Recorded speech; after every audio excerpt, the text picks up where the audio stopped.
పవన్ కళ్యాణ్ చేసిన వ్యాఖ్యలపై మంత్రి పొన్నం ప్రభాకర్ తీవ్ర ఆగ్రహం. రెండు రాష్ట్రాల మధ్య విభేదాలు రేకెత్తించేలా ఉన్నాయని అంటూ స్పష్టం.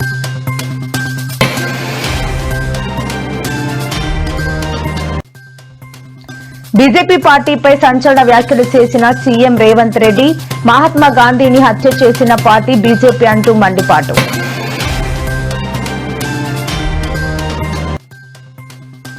తెలంగాణలో కేసీఆర్ శకం ఇక ముగిసినట్లే అంటూ సంచలన వ్యాఖ్యలు చేసిన టీపీసీసీ చీఫ్ మహేష్ కుమార్ గౌడ్.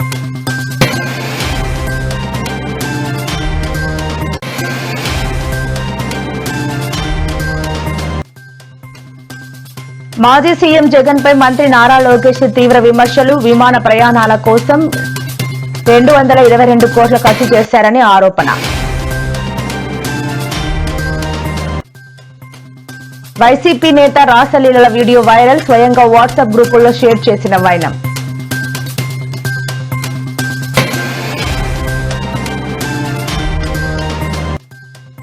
ఏపీలో మరో బస్సు ప్రమాదం. ఒకరు మృతి, 10 మందికి పైగా గాయాలు.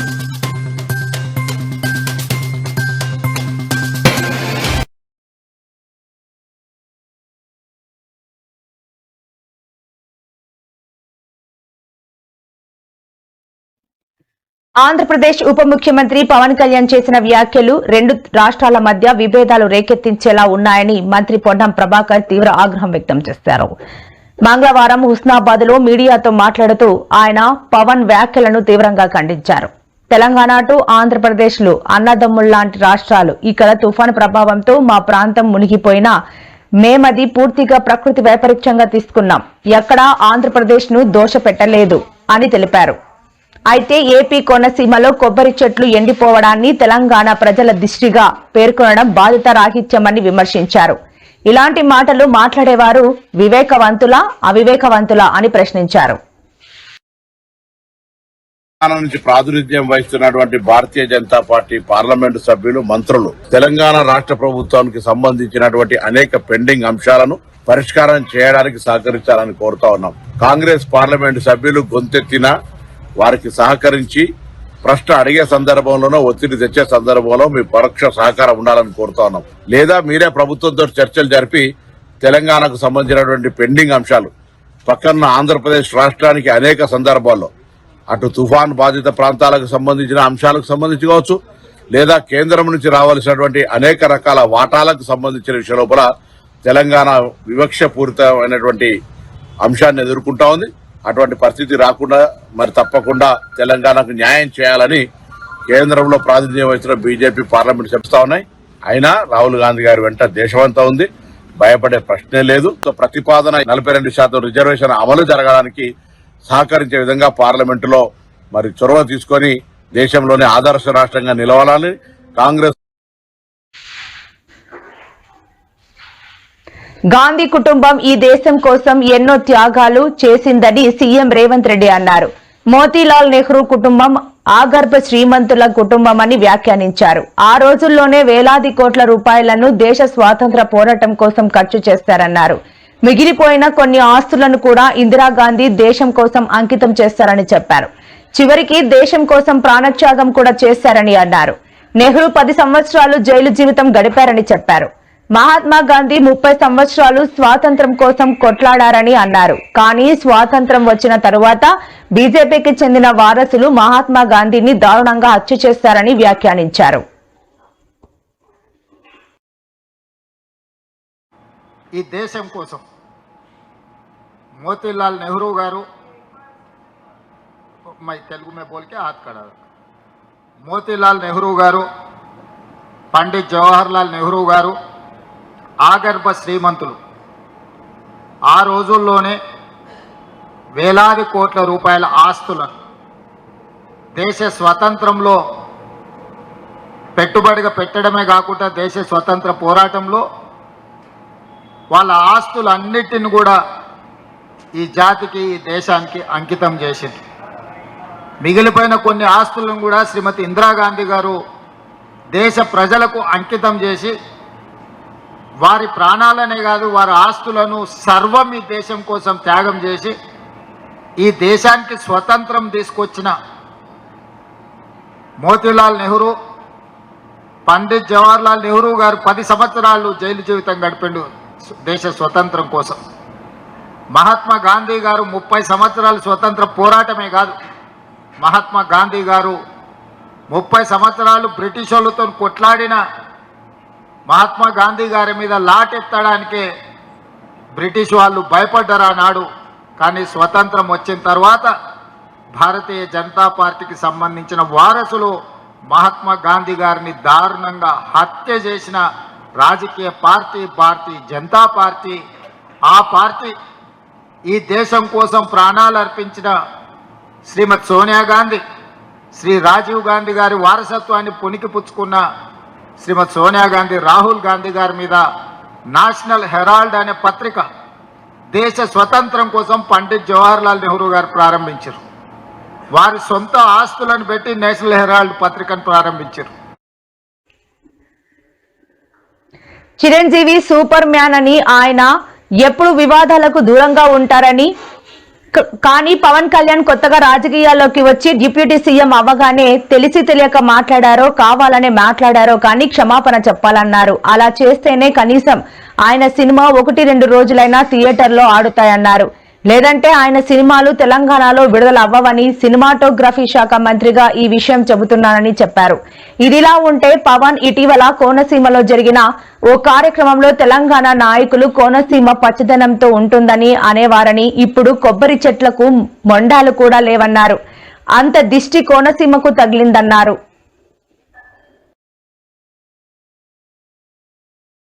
ఉద్యమం జరిగినప్పుడు కానీ రాష్ట్ర రాజకీయాల్లో ఆయన లేడు కాబట్టి రాజకీయాలు ఎక్కువ తెలియదు కాబట్టి బహుశా రాజకీయాలు తెలియక మాట్లాడి ఉండొచ్చు. కోనసీమ గురించి తెలంగాణ ఉద్యమం జరగలేదు, తెలంగాణ రాలేదు. పవన్ కళ్యాణ్ గారు చేసిన వ్యాఖ్యలను తీవ్రంగా ఖండిస్తూ దాన్ని బేషరతుగా క్షమాపణ చెప్పి ఉన్నాగా ఉండాలని పవన్ కళ్యాణ్ గారిని విజ్ఞప్తి చేస్తున్నాం. మీరు మంచి ఉద్దేశంతో రాజకీయాలకు వచ్చిండొచ్చు, కానీ ఈ విధంగా మాట్లాడి దాదాపు 13 సంవత్సరాలు అయిపోయింది. తెలంగాణ 13 సంవత్సరంలో పడుతున్నది. ఈ సమయంలో గత 10 ఏళ్ళు ఉన్న పాలకులు తెలంగాణ పేరు మీద దళితుని పేరు మీద అధికారంలోకి వచ్చిన వాళ్ళేమో 7 లక్షల కోట్లు అప్పు చేసి ఒక ఉద్యోగం ఇయ్యలే, ఒక రేషన్ కార్డు ఇయ్యలే, ఒక ఇల్లు కట్టలే, పెన్షన్లు కూడా మిగిలిచిపోయిండు. ఇవన్నీ తీర్చుకుంటూ ఒక లైన్లో పడుతున్న ఈ సమయంలో మా తెలంగాణను అవమానపడుతుందని పవన్ కళ్యాణ్ గారు బేషరతుగా క్షమాపణ చెప్పితేనే తెలంగాణ ప్రజలు క్షమిస్తారు. తెలిసి తెలియకనే మాట్లాడిండో, మరి కావాలని తెలంగాణ వాళ్ళని అవమానపరచాలనుకుండో ఏమనుకుండో, కానీ దానికి క్షమాపణ చెప్తే కనీసం ఆయన సినిమా 1-2 రోజులన్నా ఆడుతుంది. చెప్పకపోతే ఎక్కడ కూడా తెలంగాణ థియేటర్లలో సినిమాలు రిలీజ్ కావు. సినిమాటోగ్రఫీ మినిస్టర్గా నేను చెప్తున్నా ఈ మాట. రాష్ట్ర విభజన ఉద్యమం జరిగినప్పుడు కానీ రాష్ట్ర రాజకీయాల్లో ఆయన లేడు కాబట్టి రాజకీయాలు ఎక్కువ తెలియదు కాబట్టి బహుశా రాజకీయాలు తెలియక మాట్లాడి ఉండొచ్చు.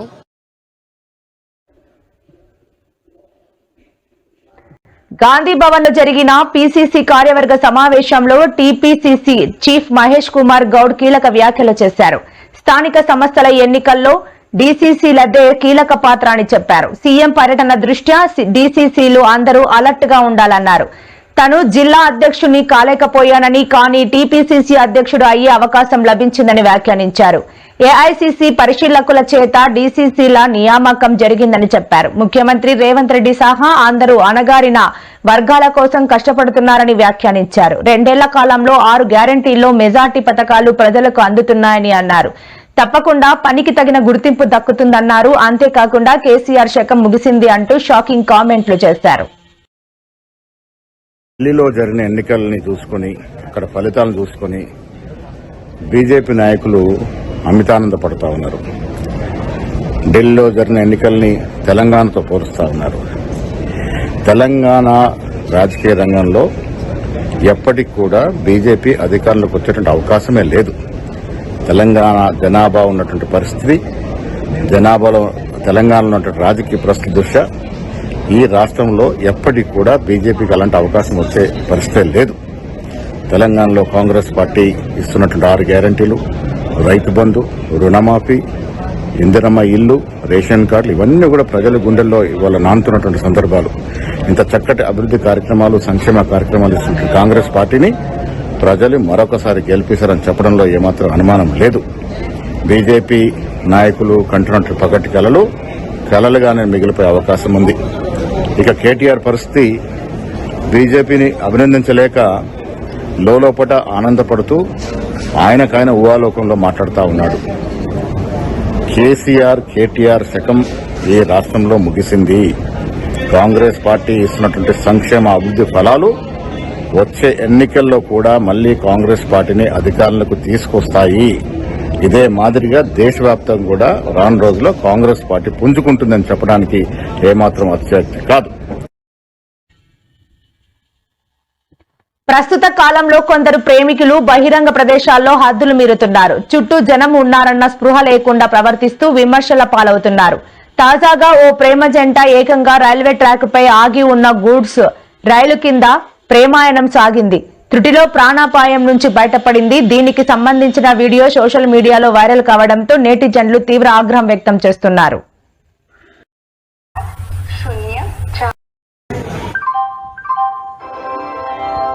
यात्री कृपया ध्यान दें, गाड़ी क्रमांक 128004 सुपरफास्ट स्वर्ण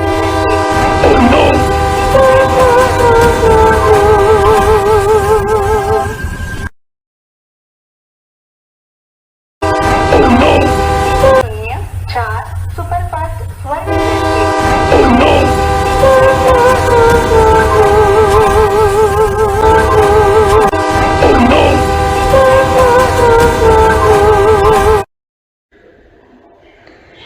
మాజీ ముఖ్యమంత్రి జగన్ పాలనపై ఏపీ మంత్రి నారా లోకేష్ తీవ్ర స్థాయిలో విమర్శలు గుప్పించారు. గత 5 ఏళ్ల వైసీపీ ప్రభుత్వ హయాంలో జగన్ తన విమాన ప్రయాణాల కోసం ఏకంగా 222 కోట్లు ఖర్చు చేశారంటూ ఓ జాతీయ మీడియా సంస్థలో వచ్చిన కథనంపై ఆయన స్పందించారు. దీనిపై లోకేష్ సోషల్ మీడియాలో ట్వీట్ చేశారు. రాష్ట్రంలో ప్రజలు ఉద్యోగాలు, కనీస సౌకర్యాలు లేక తీవ్ర ఇబ్బందులు పడుతుంటే అప్పటి సీఎం జగన్ మాత్రం ప్రజాధనాన్ని దుబారా చేశారని ఆరోపించారు. 500 కోట్లతో విలాసవంతమైన ప్యాలెస్ నిర్మించుకోవడంతో పాటు 222 కోట్లతో విమానాల్లో తిరిగారని విమర్శించారు.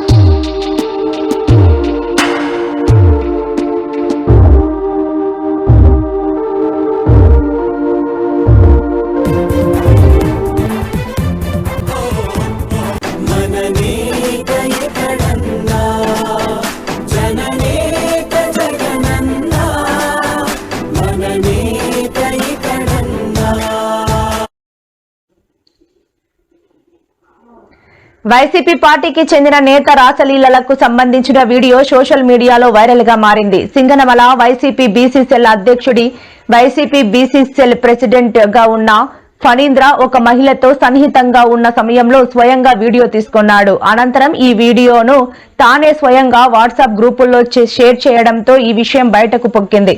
ఈ వీడియో క్షణాల్లోనే జిల్లా వ్యాప్తంగా వ్యాపించడంతో పార్టీ శ్రేణుల్లో స్థానికంగా తీవ్ర కలకలం రేగింది.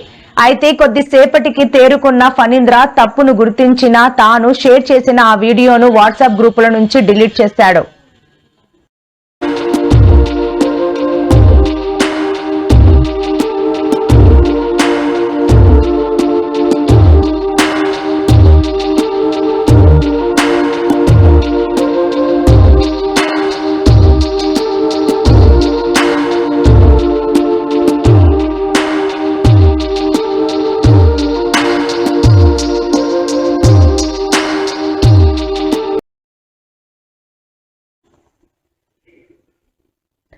రాష్ట్రంలో వరుస బస్సు ప్రమాదాలు ఆందోళన కలిగిస్తున్నాయి. గత నెలలో అనేక ప్రమాదాలు జరగడంతో పాటు ప్రయాణికులు ప్రాణాలు కోల్పోగా తాజాగా మరో బస్సు ప్రమాదం జరిగింది.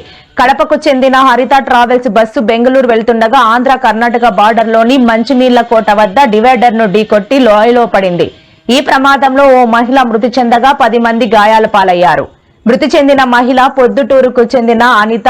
ఆమె వయసు 58 సంవత్సరాలుగా గుర్తించారు. ఈ ప్రమాదంలో 19 మంది మరణించగా ఆ తర్వాత వరుస ఘటనలు చోటు చేసుకుంటున్నాయి. ఓ వైపు ట్రావెల్ బస్సులు, మరోవైపు ఆర్టీసీ బస్సులు ప్రమాదానికి గురవుతున్నాయి.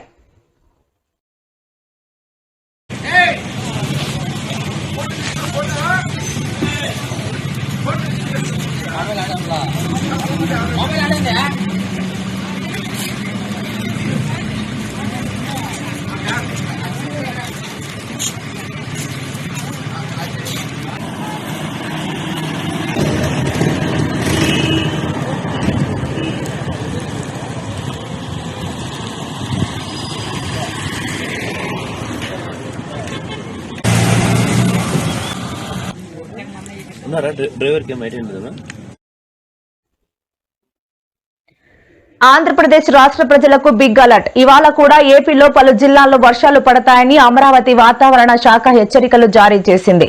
బంగాళాఖాతంలో తీవ్ర వాయుగుండం కొనసాగుతోంది. దీని ఎఫెక్ట్ కారణంగా ఏపీలోని ప్రకాశం, నెల్లూరు, తిరుపతి జిల్లాల్లో అక్కడక్కడ మోస్తరు నుంచి అతి భారీ వర్షాలు పడతాయని స్పష్టం చేసింది. అలాగే తూర్పు గోదావరి, పశ్చిమ గోదావరి, ఏలూరు, కాకినాడ, కోనసీమ, కృష్ణా, ఎన్టీఆర్, గుంటూరు, బాపట్ల, పల్నాడు, అటు రాయలసీమ జిల్లాల్లో కూడా తేలికపాటి నుంచి మోస్తారు వర్షాలు పడతాయని వెల్లడించింది వాతావరణ శాఖ.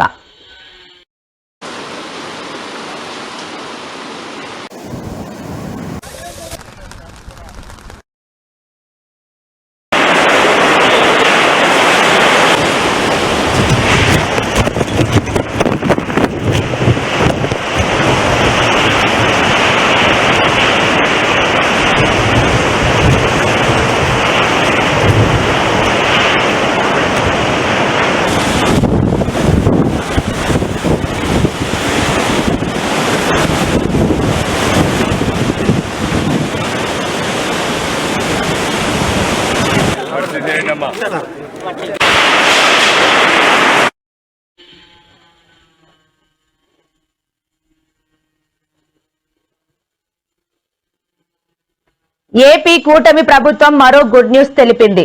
జనవరి 2026 నుంచి రాష్ట్ర వ్యాప్తంగా సంజీవని పథకాన్ని అమలు చేయబోతున్నట్టు ప్రకటించింది. ఈ మేరకు నేడు శ్రీకాకుళం జిల్లా కోటబొమ్మలిలో సీఎం సహాయ నిధి చెక్కుల పంపిణీ కార్యక్రమంలో పాల్గొన్న మంత్రి అచ్చెన్నాయుడు మీడియాకు తెలిపారు.